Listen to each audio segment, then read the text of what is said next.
అది ఎమ్మెల్యే ఇంటి మీదకి దాడికి వస్తుంటే ఫ్యాక్షన్ సినిమాల్లో చూపెట్టినట్టు కార్లకెళ్లి బయటికి ఏలాడుకుంటా 20 బండ్లు పెట్టుకుని లైవ్ పెట్టుకుంటా ఆడికెళ్లి ఇటు దాకా పోలీస్ ఎస్కాట్లో వచ్చిరంటే చేతగాని ఒక హోంమంత్రి చేతగాని ముఖ్యమంత్రి ఈరోజు రాష్ట్రానికి ఉండడం వల్లనే ఈ దౌర్భాగ్యం దాపురించింది. అసలు రేవంత్ రెడ్డి నేను అడుగుతా ఉన్నా, నువ్వు ముఖ్యమంత్రివేనా? అసలు నీకు అర్హత ఉందా? ఇవాళ హైదరాబాద్ లో నడి వీధిలో ఈ రకమైన గూండాగిరి చేస్తే రేపు జరగకూడదు ఏమైనా జరిగితే ఎవడు బాధ్యుడు? నువ్వా? నీ ప్రభుత్వమా? నీ డీజీపా? ఎవరు తీసుకుంటారని నేను అడుగుతా ఉన్నా. ఇంత దుర్మార్గమా? నీ కనీసం హైదరాబాద్ లో లా అండ్ ఆర్డర్ కంట్రోల్ చేసే ముఖం లేదు. పేపర్లు రాస్తున్నాయి, మన ఆంధ్రజ్యోతి రాసింది 30 రోజుల్లో 28 మర్డర్లు. ఈనాడు రాస్తుంది ఈ నగరానికి ఏమైంది అని. అదేమి చేతగాదు చేసేది. హోంమంత్రి ఉన్నడో లేడో ఎవరికి తెలియదు, ముఖ్యమంత్రి ఎక్కడున్నాడో ఎవరికి తెలియదు. ఢిల్లీకి ఎక్కే విమానం దిగే విమానం అన్నట్టు 22 సార్లు ఎక్కడు దిగుడు తప్ప పీకిందేమీ లేదు. కనీసం హైదరాబాద్ లో శాంతి భద్రతలను కంట్రోల్ చేయలేని దౌర్భాగ్యపు ముఖ్యమంత్రి ఇవాళ ఒక ఎమ్మెల్యే ఇంటి మీదికి మాత్రం గూండాలను పోలీసులు ఎస్కాటించి పంపిన ఒక దౌర్భాగ్యపు చరిత్రహీన ముఖ్యమంత్రిగా రేవంత్ రెడ్డి మిగిలిపోతాడు. నేను అడుగుతా ఉన్నా మా కౌశిక్ రెడ్డి అడిగిన ప్రశ్ననే, ఏ పార్టీలో ఉన్నావు గాంధీ? అసలు మీ 10 మంది ఎమ్మెల్యేలు ఎవడైతే పార్టీ మారినరో, ఎవరి ఇంటింటికైతే పోయి ముఖ్యమంత్రి అనేటోడు కండువా కప్పిండో, ఫస్ట్ మీరు ఏ పార్టీలో ఉన్నారో చెప్పండి. మీకు ఇప్పటికే స్పీకర్ దగ్గర పిటిషన్లు ఉన్నాయి 10. స్పీకర్ గారు కూడా తేల్చాలా. ఇవన్నీ కాదు, ఇవేమీ లేదు, మేము రైతు రుణమాఫీ మీద అడిగితే, లేదా వరద బాధితుల తరఫున ప్రశ్నిస్తే, లేదా రైతు బంధు ఎప్పుడేస్తావని అడిగితే, మహిళా సోదరిమణులకు 2500 ఎప్పుడు ఇస్తావని అడిగితే, లేదా పెన్షన్లు ఎప్పుడు పెంచుతావని అడిగితే, 100 రోజుల్లో గ్యారంటీలు అమలు చేస్తా అన్న సన్నాసి ఎక్కడ తెచ్చిండు ముఖ్యమంత్రి అని అడిగితే తట్టుకోలేక హెడ్లైన్ మేనేజ్మెంట్ కోసం, అటెన్షన్ డైవర్షన్ కోసం ఒక దిక్కు హైడ్రా అని హైడ్రామా, ఇంకో దిక్కు ఈ రకంగా ఎమ్మెల్యేల ఇంటి మీదకే గూండాలను పంపడం అంటే దీనికంటే సిగ్గుచేటు ఇంకొకటి ఉండదు. తప్పకుండా నేను రేవంత్ రెడ్డిని అంటా ఉన్నా, చరిత్రలో నీలాంటి పనికిమాలిన ముఖ్యమంత్రులు, నీలాంటి తలమాసిన ముఖ్యమంత్రులు మస్తుగా వచ్చిండ్రు, మస్తుగా పోయినరు.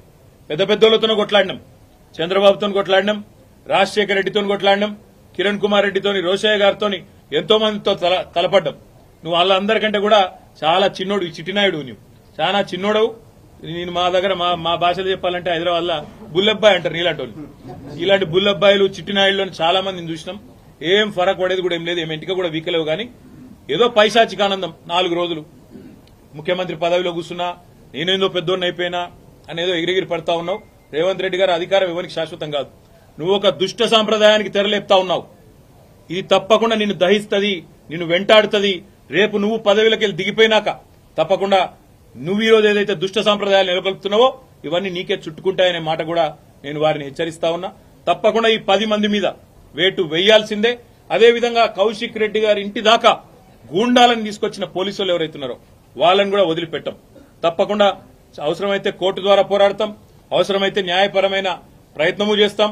డీజీపీ గారు కనుక స్పందించి ఇక్కడ ఏసీపీ సిఐ ఎవరైతే దగ్గర ఉండి మరి గూండాలను తీసుకొచ్చి గేటెడ్ కమ్యూనిటీ లోపలికి తీసుకొచ్చి ఎమ్మెల్యే ఇంటి మీద దాడి చేయించడానికి అన్ని రకాలుగా ఇక్కడ రంగం సిద్దం చేసినారో వాళ్ళని తప్పకుండా సస్పెండ్ చేయాలి, వాళ్ళ మీద చర్య తీసుకోవాలని చెప్పి కూడా నేను కోరుతా ఉన్నా. ఒకటి మాత్రం పక్కా, నువ్వెన్ని డైవర్షన్ గేమ్లు ఆడినా, నువ్వెన్ని రకాల హెడ్లైన్ మేనేజ్మెంట్లు చేసినా, నువ్వెన్ని రకాల ప్రయత్నాలు చేసినా నిన్ను మాత్రం బీఆర్ఎస్ పార్టీ వదిలిపెట్టది. 6 గ్యారంటీలు ఏమైనా అని అడుగుతూనే ఉంటాం. రైతు రుణమాఫీ ఎప్పుడు చేస్తామని అడుగుతూనే ఉంటాం. తప్పకుండా రాష్ట్రంలోని పీడిత ప్రజలు, రాష్ట్రంలోని పేద ప్రజల తరఫున మా ఎమ్మెల్యేల ఇండ్ల మీద దాడి చేసినా మా ఎమ్మెల్యేలు కూడా మేము భయపడం. తప్పకుండా నిన్ను నిలదీస్తూనే ఉంటామని చెప్పి కూడా చెబుతూ ఇవాళ మా తమ్ముడికి సంఘీభావం చెప్పడానికి ఇక్కడ దాకా వచ్చినాం అందరం కూడా. తప్పకుండా భవిష్యత్తులో కూడా ఏ ఒక్క నాయకుడు, ఏ ఒక్క కార్యకర్త మీద ఎక్కడ ఇలాంటి సంఘటన జరిగినా అందరం కూడా అందుబాటులో ఉంటాం, అందరం కూడా తప్పకుండా తరలి వస్తామని చెప్పి కూడా తెలియజేస్తూ, మొన్న ఇక్కడికి వచ్చిన హరీష్ రావు గారిని, మా గౌరవ సీనియర్ శాసనసభ్యులందరినీ కూడా తలకొండపల్లికి తీసుకుపోయి, ఇంకెక్కడెక్కడికో తీసుకుపోయి అష్టదిగ్బంధం చేసి ఎక్కడెక్కడికో తీసుకుపోదామనుకుంటే ఎక్కడికక్కడ ప్రజలు స్వచ్ఛందంగా వేలాదిగా ముఖ్యమంత్రి సొంత జిల్లాలోనే ప్రభుత్వానికి చుక్కలు చూపెట్టినారు.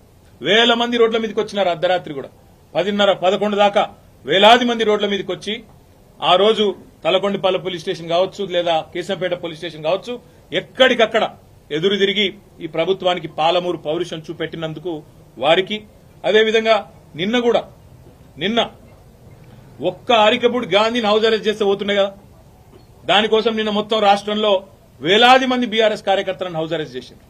కానీ గాంధీకేమో ముంగట పోలీస్ ఎస్కాట్లు, మంచిగా బ్రహ్మాండంగా ఏసీపీలు, డీసీపీలు దగ్గరే ఉండి గూండాలను తీసుకొచ్చి ఇక్కడ దాడి చేపించిండ్రు. అక్కడ మాత్రం మొత్తం రాష్ట్రంలో వేలాది మంది మా కార్యకర్తల నాయకులను హౌస్ అరెస్ట్ చేయడం జరిగింది. ఇది ఏ రకంగా మంచిదో రాష్ట్ర ప్రజలు కూడా ఆలోచించాలని చెప్పి కోరుతూ, ఈ హింసాయుతమైన పద్ధతులు 10 ఏళ్లలో తెలంగాణలో ఎన్నడూ చూడలే. ఎన్నడూ తెలంగాణలో ప్రాంతీయం, మన రాష్ట్రం ఏర్పడిన తర్వాత ప్రాంతీయ భాష పేరు మీద గాని, ప్రాంతీయ తత్వం పేరు మీద గాని, ఆంధ్ర తెలంగాణ పంచాయతీలు గాని ఎక్కడ జరగలేదు. 10 ఏళ్ల మా ఆచరణనే దానికి సాక్ష్యం. మేము చెప్పినాం, తెలంగాణ వచ్చిన తర్వాత ఈ పంచాయతీలకు మనకు టైం ఉండదు, అభివృద్ది సంక్షేమం దాని మీదే ఉంటామని చెప్పినాం, అట్లే నడిపినాం. కానీ ఇలా హైదరాబాద్ లో ఈ పనికి మాలిన ముఖ్యమంత్రి నాయకత్వంలో కొత్తగా ప్రాంతీయ తత్వాన్ని కూడా రెచ్చగొట్టే విధంగా చిల్లరమల్లర ప్రయత్నాలు చేస్తా ఉన్నారు. ఇవేవి చెల్లవు రేవంత్ రెడ్డి. నువ్వెన్ని రకాల డైవర్షన్ గేమ్లు ఆడినా నిన్ను వదిలిపెట్టాం. 6 గ్యారంటీల అమలు మీద పట్టు పడతాం. ప్రధాన ప్రతిపక్షంగా నీ పార్టీ సంగతి కూడా తప్పకుండా ప్రజాక్షేత్రంలోనే చెప్తామని చెప్పి నేను తెలియజేస్తాను. Thank you. కేటీఆర్ గారు సమాధానం చెప్పండి. చేసిన వ్యాఖ్యలు పార్టీ విధానమా ఏమిటి, ఆంధ్రాకు సంబంధించిన మళ్ళీ అదే చెప్తా ఉన్నా, నేను మళ్ళీ అదే